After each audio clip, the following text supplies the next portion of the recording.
Assalamualaikum warahmatullahi wabarakatuh. Waalaikumsalam warahmatullahi wabarakatuh. Selamat siang Anda semuanya. Siang, Pak. Terima kasih sudah hadir pada pertemuan hari ini. Sebelum kita mulai, ada yang tidak hadir? Hadir semua, Pak. Baik, kalau ada semua, ada yang di jam siang, kita akan langsung ke materi karena waktu kita singkat. Minggu lalu kita sudah berbicara tentang pengantar ilmu sosiologi yang merupakan bagian dari mata pelajaran kita.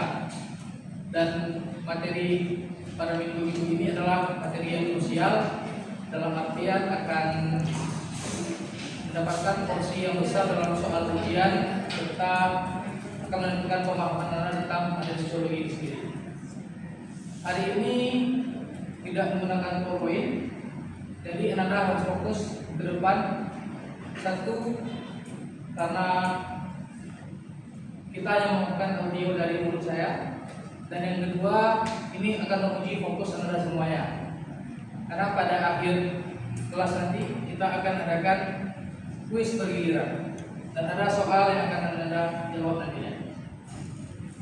Kita masuk pada materi hari ini, sejarah perkembangan sosiologi. Sebelum kita masuk ke sejarah yang rumit, kita masuk terlebih dahulu dalam istilah kata ilmu sosiologi. Ada yang bisa memberikan gambaran kepada Bapak dan teman-teman semuanya dari mana rumpun kata sosiologi itu?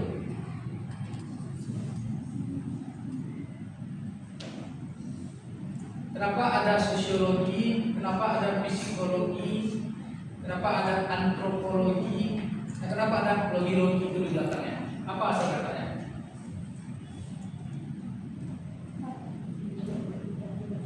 Yang menjawab akan terbebas dari kuis akhir nanti ya.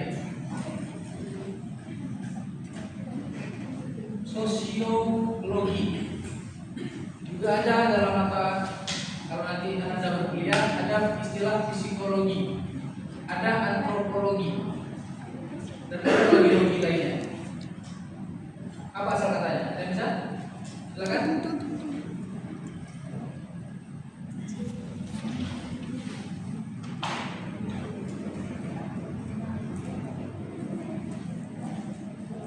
Kalau tidak ada yang menjawab, kita merahkan semua nilainya.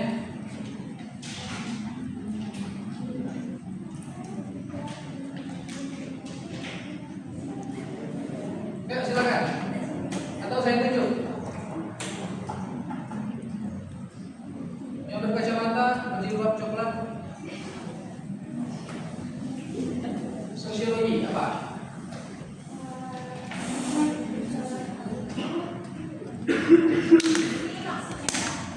Istilahkan asal katanya.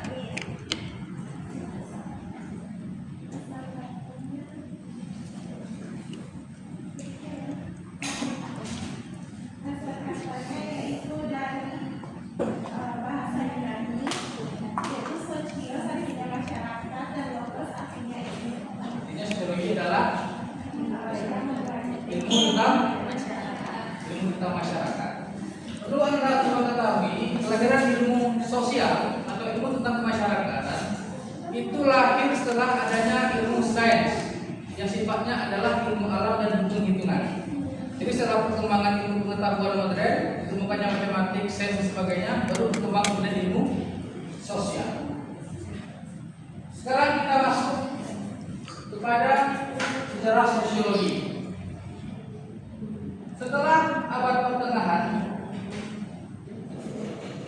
apa itu abad pertengahan? Abad pertengahan itu adalah suatu dekade masa atau suatu periode dalam abad tertentu yang dimana masyarakat itu hidup dalam keterasingan. Keterasingan atas apa? Salah seorang tokoh, silakan ingat ya, yang bernama Saint-Simon menyatakan bahwa masyarakat pada masa itu terasing dari pengetahuan. Nah, abad kegelapan ini ciri-cirinya pertama, sistem ekonominya bersifat feodal. Apa itu bersifat feodal? bersifat hierarkis. Masyarakat dibagi atas 3 kategori kelas sosial.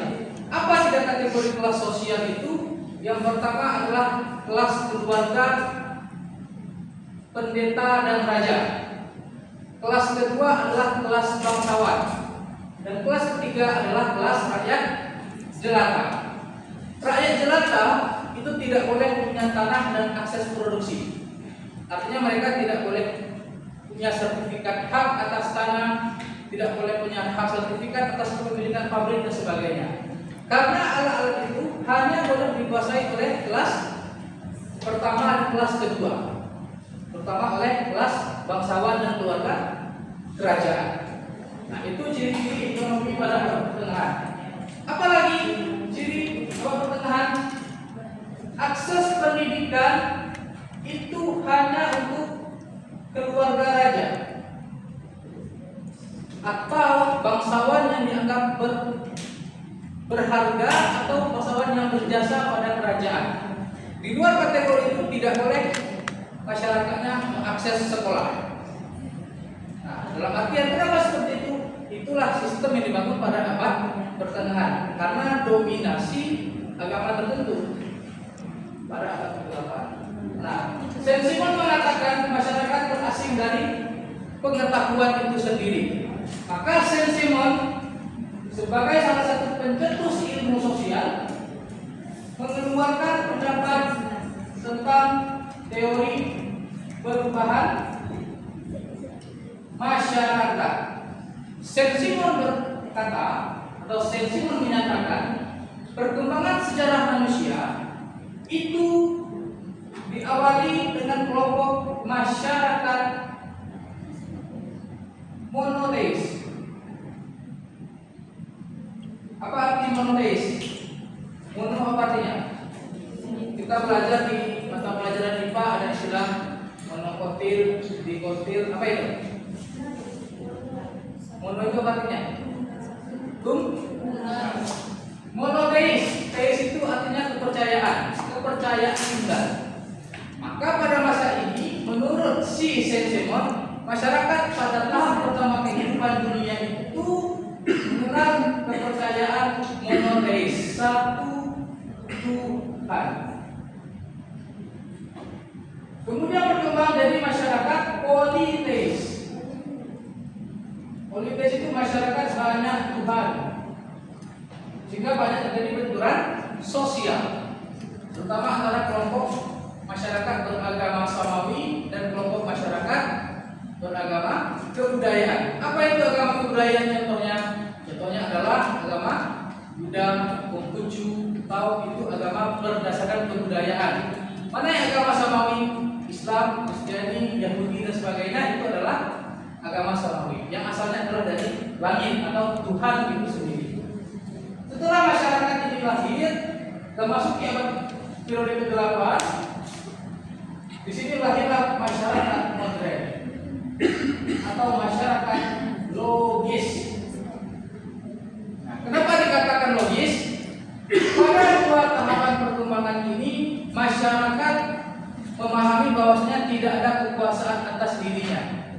Kenapa mereka terlahir sebagai rakyat jelata, tidak boleh bersekolah, tidak boleh masuk perpustakaan, dianggap sebagai takdir Allah. Jadi mereka hanya menyerahkan diri kepada takdir Allah, tidak melakukan usaha-usaha tertentu. Saya sebut biasanya dalam kajian sosiologi itu masyarakat doa adalah masyarakat yang sering menyalahkan Tuhan. Kenapa? Karena dia tidak mau mengusahakan keselamatan diri dia sendiri. Padahal Allah mengatakan, sesungguhnya siapa yang tidak mau berubah maka dia tidak akan mengubah nasib kaum muslimin. Itu perkembangan masyarakat menurut Saint-Simon.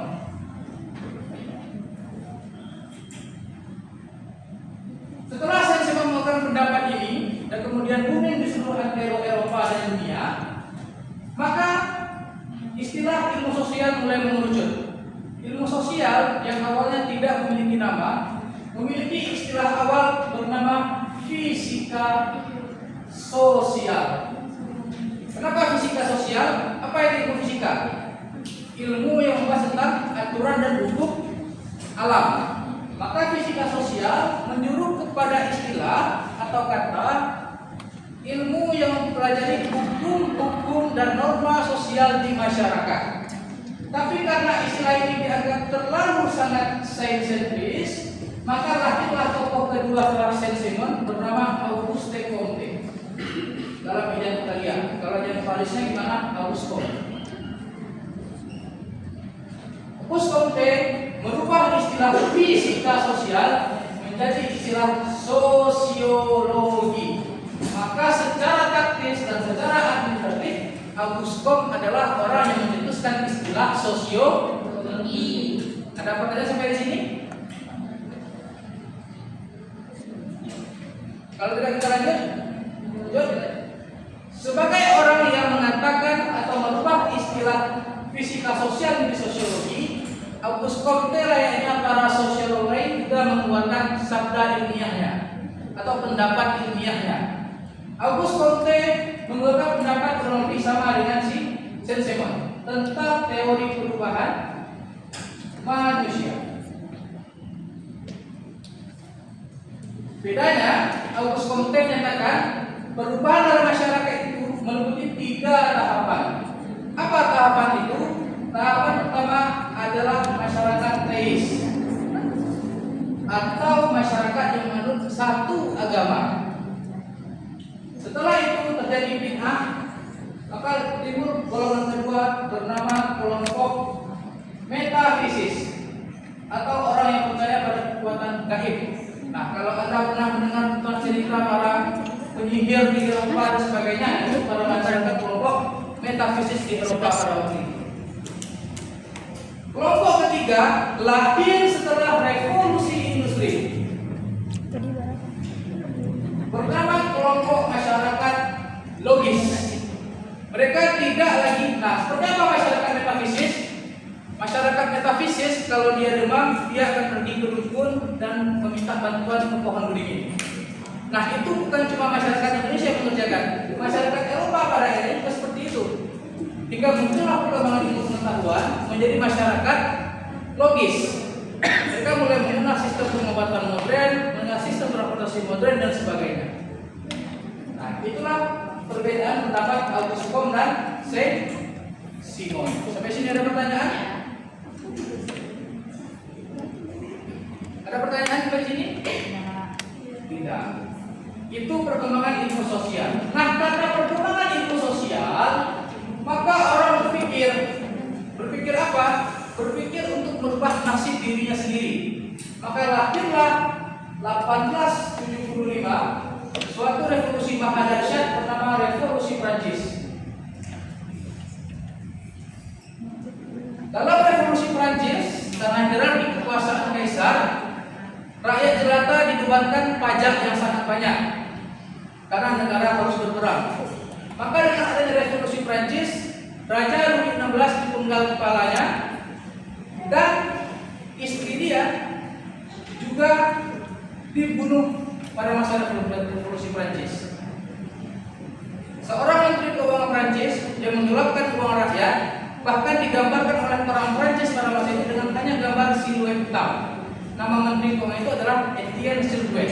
Makanya sampai sekarang kita dapat istilah fotografi namanya foto siluet. Itu dari nama menteri keuangan Prancis yang digambarkan koran hanya dengan sosok hitam saja karena kemarahan dari Prancis. Nah, jadi antara revolusi Prancis dengan menimbulkan banyak revolusi ke bawahnya itu dipengaruhi oleh perjalanan ilmu sosial. Karena waktu kita sudah hampir habis sesuai dengan kesepakatan tadi, kita akan menggunakan kuis secara bergiliran. Cukup soal 1 sampai dengan soal 15. Sebelum itu saya akan kasih satu kuis pamungkas terlebih dahulu, dan siapa yang berhasil menjawab akan mendapatkan suatu hadiah. Hadiahnya apa? Nanti saya kasih tahu. Jadi jawab dulu. Soalnya adalah, silakan simak lebih baik. Seorang tokoh yang mengubah istilah fisika sosial menjadi sosiologi adalah siapa yang jawab? Angkat tangan. Angkat tangan dan jawab. Saya dengar bisikannya tapi itu nggak valid. Ya, angkat tangan baru saya akui. Jawabannya.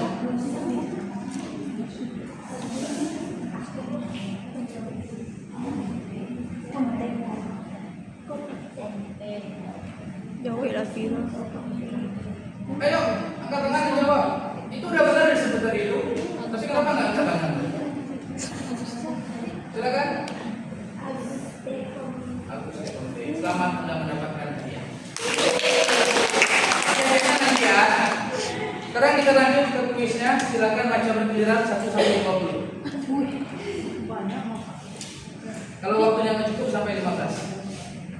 Pertama, istilah sosiologi muncul belakangan sesudah revolusi Prancis. Sebelum istilah sosiologi muncul, istilah untuk ilmu yang mempelajari masyarakat disebut dengan A. Psikoanalitik, B. Sosioanalitik, C. Fisika sosial, D. Psikososial, dan E. Matematika sosial. Jawabannya? Fisika. Silakan. Soal yang kedua, tokoh yang berkontribusi mencetuskan istilah sosiologi adalah A. Immanuel, B. Abraham Maslow, dan C. Emil, D. Saint-Simon, yang E. Auguste Comte. Jawabannya D.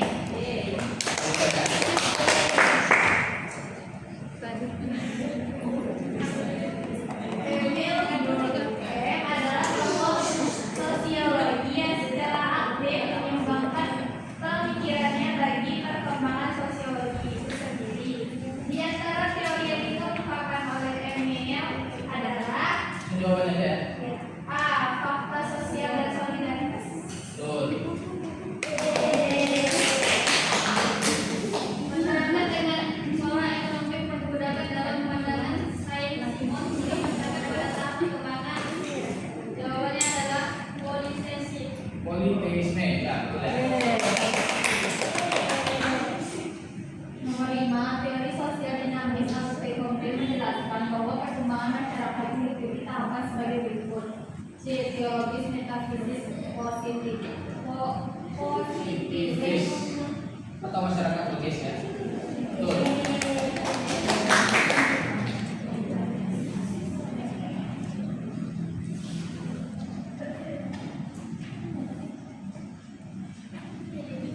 Kajian sosiologi adalah kajian yang bersifat nyata, terjadi di lapangan, serta jelas variabelnya. Hal ini menunjukkan bahwa sosiologi adalah ilmu yang bersifat empiris.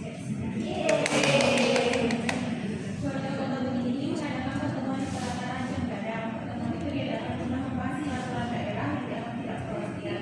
Diskusi berjalan hangat dan interaktif. Hal ini menunjukkan syarat dari interaksi sosial adalah kontak dan komunikasi.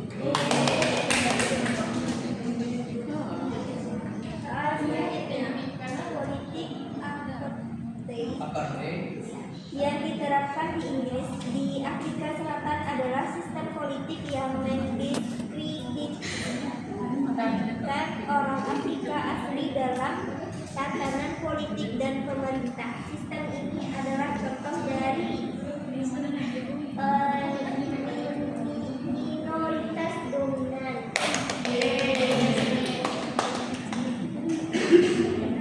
Budi adalah anak yang lahir dari keluarga pramampu. Budi membiayai sekolahnya dengan berjualan surat kabar sore pulang sekolah.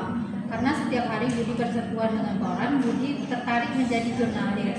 Koran tempat Budi bekerja menyediakan lowongan beasiswa untuk 10 orang dengan karya tulis terbaik. Budi belajar dengan salah satu kenalannya di pasar yang juga seorang wartawan.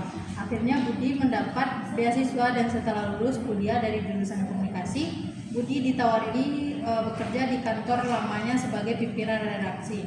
Cerita dari Budi menunjukkan bahwa status sosial dapat diperoleh dengan achieve status. Baik, itu achieve status. Status yang diperoleh dengan usaha. Betul. Demikianlah pertemuan kita pada hari ini. Terima kasih atas perhatian Anda semuanya. Saya Bapak akhiri dengan Assalamualaikum warahmatullahi wabarakatuh. Waalaikumsalam warahmatullahi wabarakatuh.